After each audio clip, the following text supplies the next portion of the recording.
हाय, मैं हूं जतिन एंड आप देख रहे हो जतिन मूवी रिव्यू। और अगर तुम सोच रहे हो कि आज का वीडियो कोई बोरिंग एक्टर बायोग्राफी होगी तो भाई तुम बिल्कुल गलत जगह आ गए हो। सियाना हो गया मेरा बच्चा। चला तुझे सेटअप करा। क्योंकि आज हम बात कर रहे हैं एक ऐसी शख्स की जिसने 50 साल इंडस्ट्री में काम किया, 150 से ज्यादा मूवीज किए, कभी सुपरस्टार नहीं बना, फिर भी रुका नहीं और एक दिन पूरी इंडस्ट्री ने उनके लिए तालियां बजाई। मैं एक फिल्म एक्ट्रेस हूँ, मैं टीवी पर क्यों काम करूंगी? मुझे लगा शायद आजकल हालात जरा कमजोर चल रहे हैं, शायद कॉम्प्रोमाइज कर लिया हो। मैं बात कर रहा हूं राकेश बेदी जी की, जो अब सिर्फ राकेश बेदी नहीं है, अब वो है जमील जमाली। भला आदमी हो के लड़की का कपड़ा पहनता, ये तो मैक्सी स्कर्ट है। क्या बोली? बोली नहीं, बोला मैं लड़की नहीं हूँ, लड़का हूँ। शुरू करते हैं केमिस्ट्री क्लास से।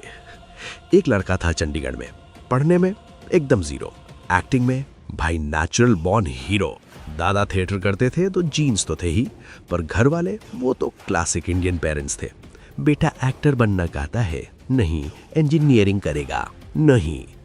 तो हुआ क्या, केमिस्ट्री का पेपर था, हॉल में गया, बैठा। 9 बजे पेपर शुरू हुआ। 9:05 पे आंसर शीट टीचर के हाथ में थी। टीचर, क्या हुआ इतनी जल्दी? राकेश जी, सर गलत जगह आ गया था। माँ ने कहा कि बेटा ख्याल रखना, कहाँ जा रहा है, तो मुंबई जा रहा है, वहाँ कोई जानता नहीं है, कहाँ रहेगा क्या। 9 बजे पेपर शुरू हुआ था, 9:05 पे मैंने उसको दिया। मैंने कहा सर मेरा हो गया। बोले क्या हो गया? मैंने गलत जगह आ गया हूँ सर। और भाई ये डायलॉग उन्होंने सिर्फ टीचर को नहीं बोला, ये उन्होंने अपनी पूरी जिंदगी को बोल दिया। Engineering no thanks, acting let's go. Theatre से इंडस्ट्री तक असली स्ट्रगल। अब घर वाले रेडी नहीं थे। माँ ने बोला मुंबई में कोई जानता नहीं, कहाँ रहेगा, क्या करेगा। पर राकेश जी ने माना नहीं, उन्होंने शुरू किया थिएटर। और भाई वो इतने डेडिकेटेड थे कि खुद पोस्टर्स प्रिंट करते थे, रात को खुद लगा के आते थे, टिकट्स खुद बेचते थे, स्पॉन्सर्स खुद ढूंढते थे। मतलब वो एक्टर भी थे, डायरेक्टर भी थी, मार्केटिंग टीम भी थी। और फिर एक दिन FTTI पुणे में परफॉर्म कर रहे थे। वहां एक फिल्म प्रोड्यूसर ने देखा, GP सिप्पी। उन्होंने कहा मेरे फिल्म में काम करोगे? राकेश जी ने बोला हाँ। पहली फिल्म के मिले 1,500-2,000 रुपए। और भाई पता है उन्होंने क्या किया उन पैसों से? सारे दोस्तों को पार्टी दे दी। मतलब यार, एक तरफ हम हैं जो ब्रोक होने के बाद भी स्प्लिट नहीं करते, और एक तरफ ये जो पहली कमाई में दोस्तों को ट्रीट करा देते हैं। लेसन, यार वही होता है जो खुशहाली में याद करे। फिल्म्स पे फिल्म्स और फिर भी लाइमलाइट दूर। पहली फिल्म भूंगा, फिर हमारे तुम्हारे, फिर चश्मे बदूर। भाई चश्मे बदूर कॉमेडी का एक मॉन्यूमेंट, और राकेश जी का रोल एकदम खतरनाक था। पर तब भी नाम नहीं हुआ, क्योंकि वो था वो जमाना। अमिताभ, धर्मेंद्र, जितेंद्र, इन सब के साए में छोटे रोल्स में काम करने वाले एक्टर्स को लोग नोटिस करते थे क्या? नहीं करते थे। पर राकेश जी रुके नहीं। हर साल 5-6 फिल्म्स। हीरो नंबर 1 में गोविंदा के साथ। रोल छोटा था पर सीन यादगार था। ये देखिए, चावल बाहर निकला। ये कैसे? 2000 आते आते 150 से ज्यादा फिल्म्स हो चुकी थी। भाई ये पढ़ के रुको एक सेकेंड, 150 फिल्म्स और नाम नहीं। हम तो एक असाइनमेंट सबमिट करके फेमस होने का सपना देखते हैं। तब आया टीवी और सब बदल गया। 1984 में DD नेशनल पे आया शो ऐसी जिंदगी। राकेश जी बने एक अनएम्प्लॉयड जीजा। मतलब कैरेक्टर तो बिल्कुल रिलेटेबल था हमारे लिए। और भाई ये कैरेक्टर इतना हिट हुआ कि लोग उन्हें एक्चुअली वही समझने लगे। फिर आया वो शो जिसे तुम्हारे मम्मी पापा ने जरूर देखा होगा, श्रीमान श्रीमती। फिल्म एक्ट्रेस हूँ, मैं टीवी पर क्यों काम करूंगी? मुझे लगा शायद आजकल हालात जरा कमजोर चल रहे हैं, शायद कॉम्प्रोमाइज कर लिया हो। 90s का एक कल्चरल मॉन्यूमेंट, जिसका पार्ट 2 बनाने की कोशिश की गई थी, जो फेल हुआ क्योंकि ओरिजिनल ही इतना आइकॉनिक था कि कॉपी नहीं हो सकती। 100%। और राकेश जी वो टीवी का वो फेस बन गए जो हर शो में नजर आते थे। FIR, yes boss, Tarak Mehta. भाई तारक मेहता जब अपनी बकवास स्टेज पे था, तब राकेश जी उसके बॉस बने, और ऑडियंस बोली यार इन्हें कहाँ देखा है। पूरे 40 साल 1976 से 2008 तक बिना रुके, और 2008 में भी नहीं रुके। 1976 से 2026 तक हर साल में कोई ना कोई काम। 50 साल जीरो गैप, 300 से ज्यादा काम। भाई ये रिटायरमेंट जानते नहीं, डिक्शनरी में रुको वर्ड नहीं है इनके लिए। और फिर आया धुरंधर, टेक टाका। अगर तुम किसी कुएं में नहीं रहते हो तो पता होगा, धुरंधर ने आके पूरा बॉक्स ऑफिस पलट दिया, 500 करोड़, और अभी भी रनिंग है। नेटफ्लिक्स पे एंट्री मार चुकी है और धुरंधर 2 का टीजर आ चुका है भाई। अब इसमें था एक कैरेक्टर जो कहता कुछ था करता कुछ और था, सबको आपस में लड़ाता था, दोनों तरफ से दोस्ती निभाता था। एक क्लासिक धोखेबाज, पर इतने स्टाइल से कि तुम उसे लव करने लगे। जैसे ही खबर मिली मैं खुदा कसम नंगे पांव चला आया।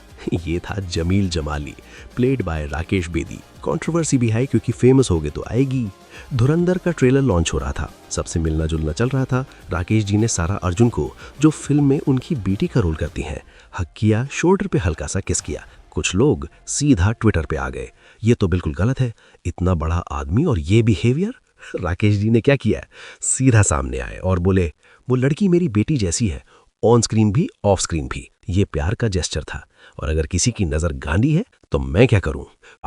अब पाकिस्तान वाला ट्विस्ट, या रानी जमील जमाली, ये कैरेक्टर रियल लाइफ में भी एग्जिस्ट करता है। पाकिस्तानी पॉलिटिशियन नबील गबौल, इन्होंने जब धुरंधर देखी तो आंखें लाल हो गईं, बोले मेरा रोल एक कॉमेडियन को दिया है, मैं कॉमेडियन नहीं हूं भाई। उन्होंने सीधा आदित्य धर को मैसेज भेजा, पार्ट 2 बनाओ तो मेरा रोल किसी दबंग बनने को देना, कॉमेडियन को नहीं। आदित्य इसका कोई डायरेक्टर है, उस तक पहुंचे कि अभी पार्ट 2 आप बना रहे हो तो मेरा रोल कोई दबंग बनने को देना, किसी कॉमेडियन को नहीं देना, क्योंकि इस पूरे 3-4 साल में मेरा दबंग रोल रहा है। इनके जो गैंग वॉर के खात्मा में मेरा अहम रोल था, तो मैं समझता हूं कि इन्होंने मेरे कैरेक्टर के साथ इंसाफ नहीं किया।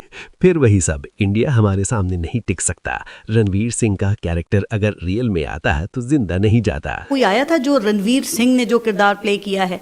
देखिए हमारे सामने तो नहीं आया, अगर आता तो जिंदा बच के नहीं जाता। पर भाई रियल लाइफ में मुझे कुछ इंटरव्यूज देखो, कुछ वीडियोस में वो खुश नजर आते हैं, अंदर से तो खुशी होती ही है, इतनी पब्लिसिटी जो मिलती है। बस बाहर से एटीट्यूड दिखाना पड़ता है ऐसे। और फिर वो सीन जो सबने देखा, स्पॉइलर जोन, धुरंधर 2 नहीं देखी तो स्किप करो।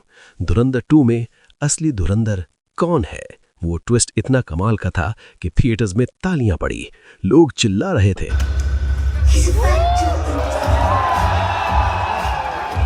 तुम शायद उस आदमी से कभी मिलोगे भी नहीं।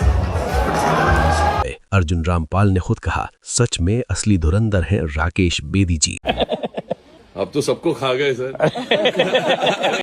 और इंटरनेट पर रणवीर सिंह से ज्यादा जमील जमाली ट्रेंड करता था। 50 साल की मेहनत, 300 से ज्यादा फिल्म्स, और फाइनली वो मकाम जो वो डिजर्व करते थे। लेसन क्या है, सिंपल है। राकेश जी खुद कहते हैं, दिलीप कुमार मत बनो, अमिताभ मत बनो, वो अपनी जगह खड़े हैं क्योंकि उन्होंने अपनी जगह बनाई।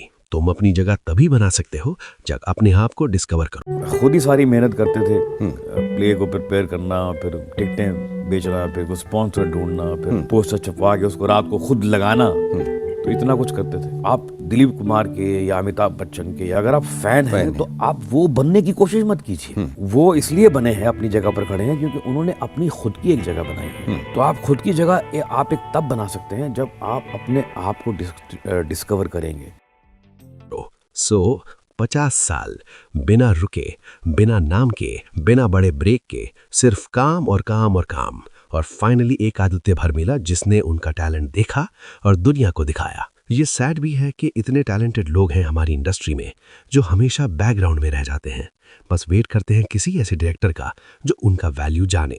और यही तो राकेश बेदी जी की स्टोरी का असली मैसेज है। रुको मत, रुकना मत, काम करो, तेरी बार जरूर आएगी। फिर बजेगी शहनाई और फिर आज का वीडियो यहीं खत्म। अगर पसंद आया तो लाइक करो क्योंकि तू भी मेरा बच्चा है। मिलते हैं नेक्स्ट वीडियो में, तब तक के लिए बाय बाय।